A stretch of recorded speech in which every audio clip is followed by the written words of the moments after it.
All right, guys, welcome back to Back of the Class. I am your host, John Pattison, also known as the MCUHQ, and I am joined by the man, the myth, the legend, the madman, Lowkey 303.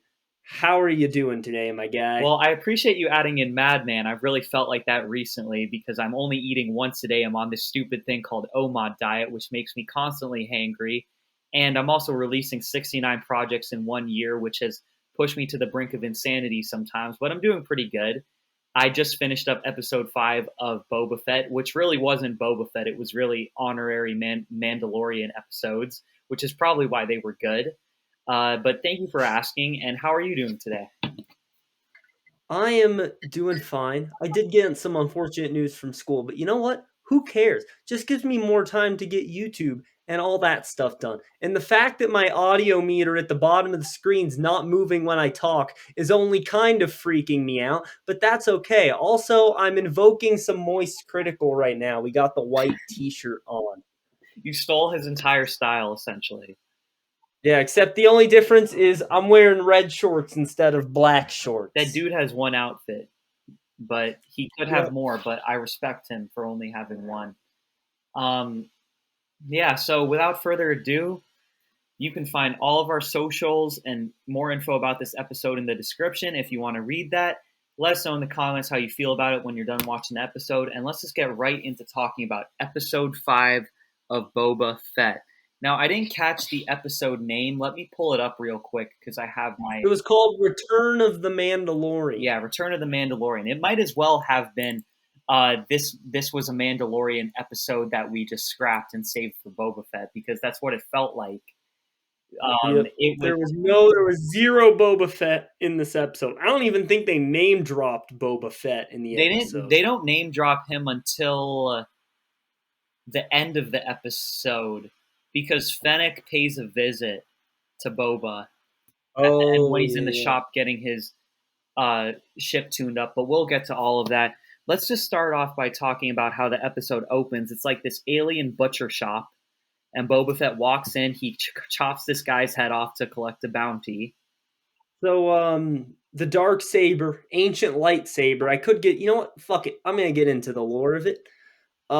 Tar Vizsla was a Mandalorian Jedi. He built this lightsaber. It's the dark saber, the only of its kind. And so the Mandalorians feel it belongs to them. And it kind of has this little game where it's going to a bunch of different characters. So Pre Vizsla has it at one point in the Clone Wars. Then Darth Maul takes it from him. And then Maul has it for a little while. And then after that, I can't remember who had it, but then it got passed to Sabine Wren. No, not Sabine Wren. No. She had it for like a minute, and then she gave it to Bo Katan, who lost it off screen. Moff Gideon had it, and then Bo Katan wanted it back, which meant she would have to beat him in combat. But before she got a chance, Mando kicked Moff Gideon's ass like the badass he is, and now he is the owner of the Darksaber and rightful ruler of Mandalore. Yes. So this just let this guy who is a side character in his own life. He's the main character of the show, but he thinks he's the side character in his own life is the rightful ruler to He Mandalore, is the which is main pretty cool. character, but he has side character energy. He carries himself. Yes, he also like forgets he's in Star Wars with the way he just kind of stumbles around, Yeah. clueless.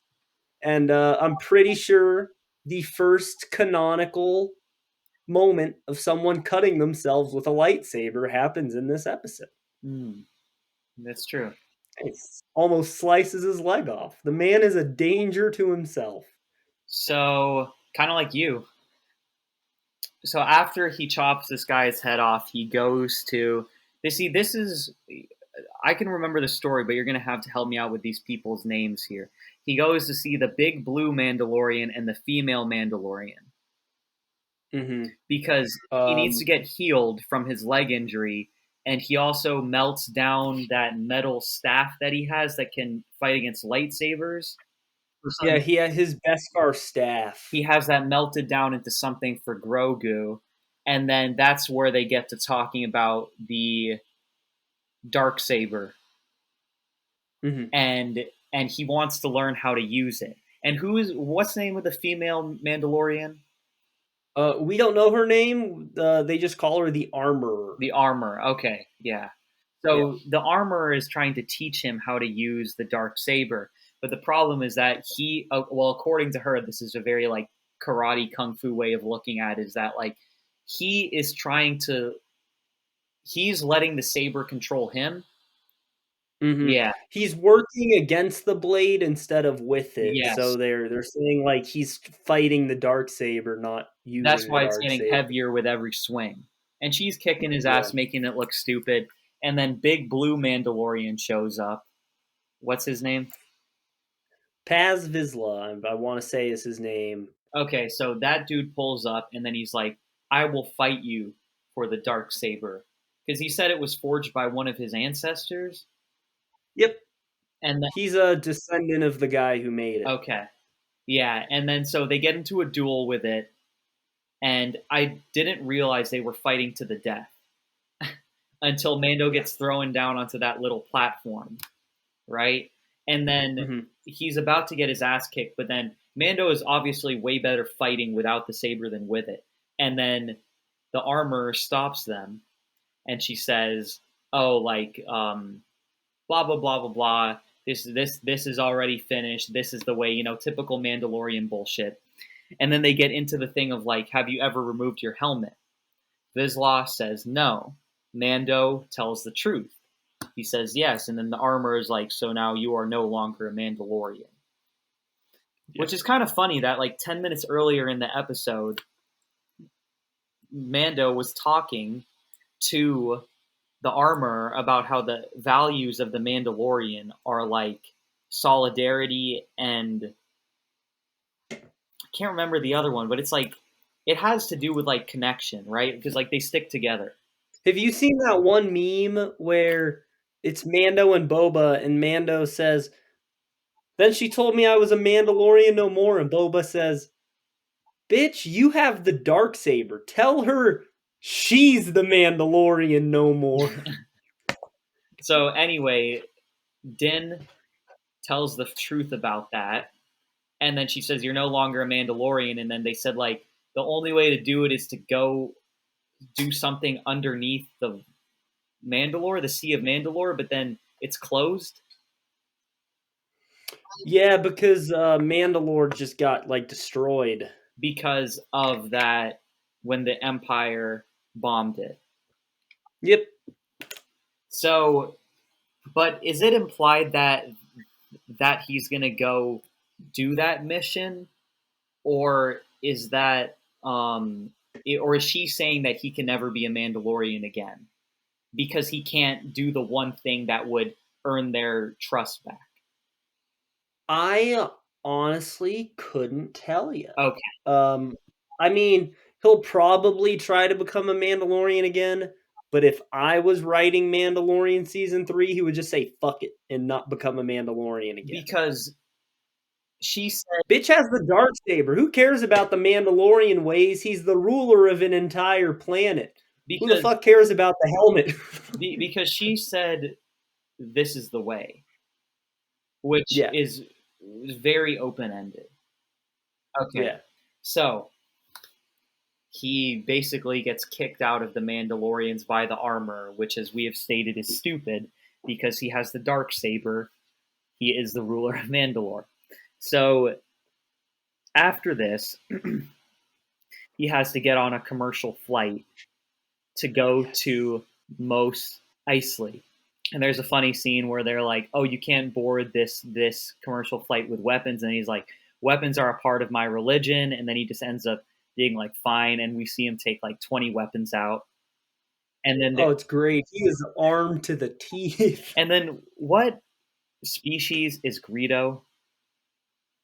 A Rhodian. So remember, there's like a little kid Rhodian on the flight who's like waving to him, and then the mom pulls Yeah. him down. So basically, he lands in Tatooine with no problems. He goes to meet quirky spaceship lady. Do you know this lady's name?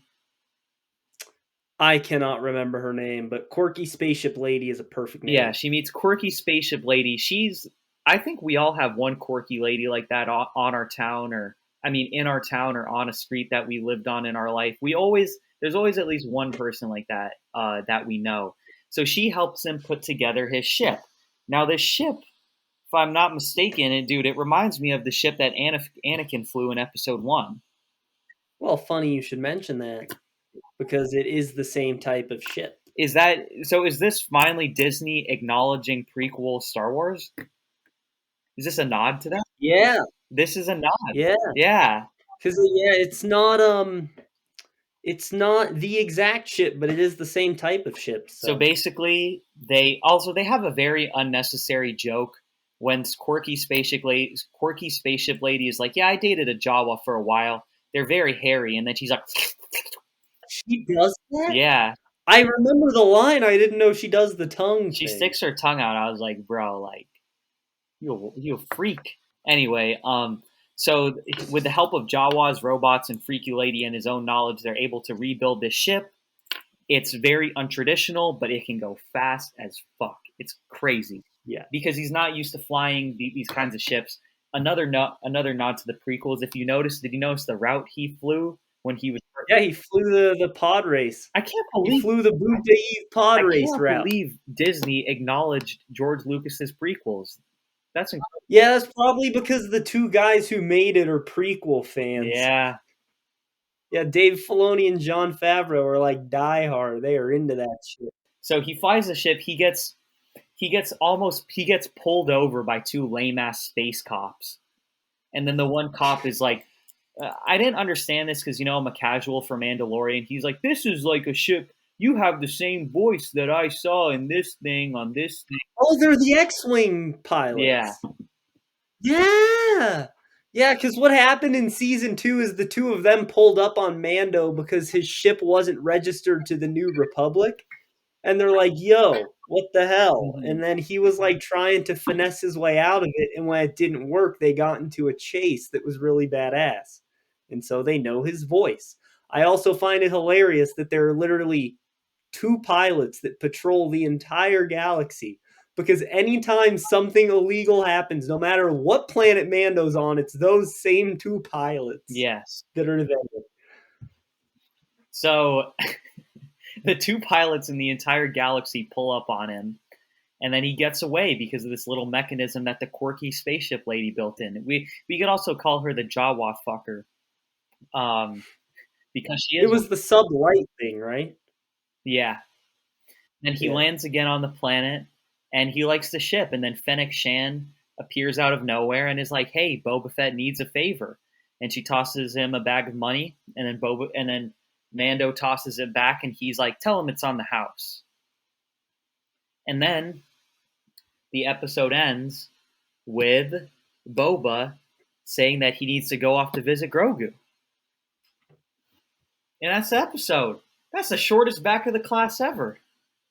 On Mando's new ship, the droid compartment was removed in favor of a little area with a glass dome over top.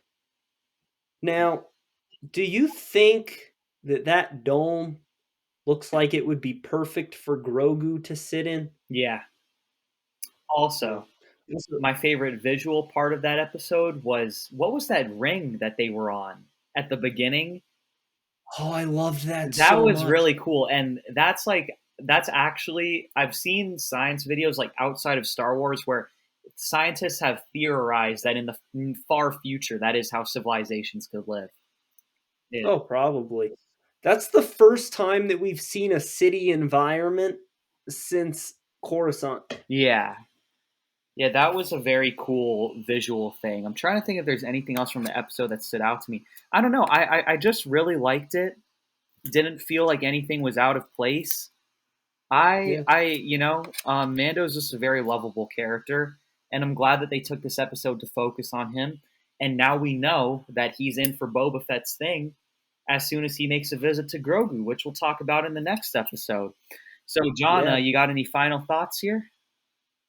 Oh shit, I did have. Oh, that's right. A visual thing. My filmmaking self got bricked up during that single take where he walked down the street, went up the elevator gave the bounty to the guy, had a conversation, then got back in the elevator and left, and it was all one shot.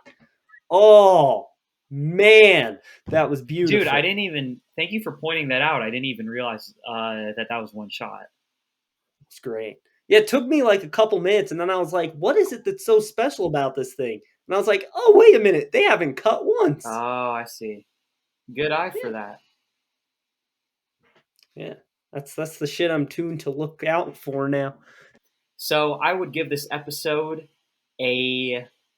I can't believe we've been doing this for a minute now. We actually, oh, sorry, not a minute. We've only done 2 episodes, but we haven't given our ratings for each episode. Oh, I'll give my rating for all 5 episodes right Yeah, now. okay, we'll start with you. Yeah. Okay.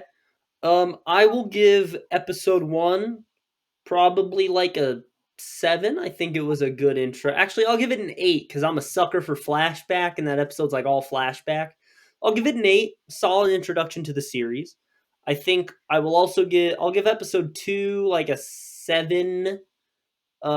Episode 3 can get a fucking 3 because that's a horrible episode. Episode 4, I don't even remember, so that can get like a 2. And this episode, I would give like, oh, I'm gonna give it a 9. I think I'll give this episode a 9.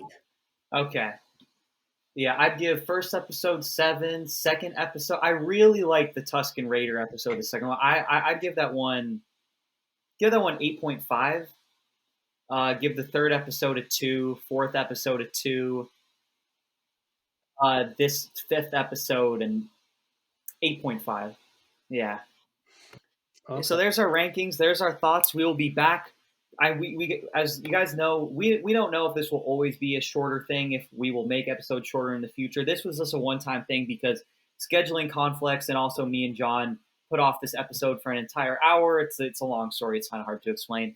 Um, so we not all the episodes will be this short, but we don't know if this will be a regular thing. However, the next episode will probably only be half an hour because we will only be discussing episode 6 next time because we want episode 7 to have its own episode. Anyway, that's been this episode of Back of the Class. Thank you for listening. John, do you have any final thoughts? Um, as always, our socials will be in the description. Jason, I believe you mentioned that earlier, Yes. but I'll say it again. So give those a follow. Fun time over there. I Always. think that's all I got. Yeah, that's all I got too. So thank you guys for listening. This has been another episode of Back of the Class. We will see you guys soon.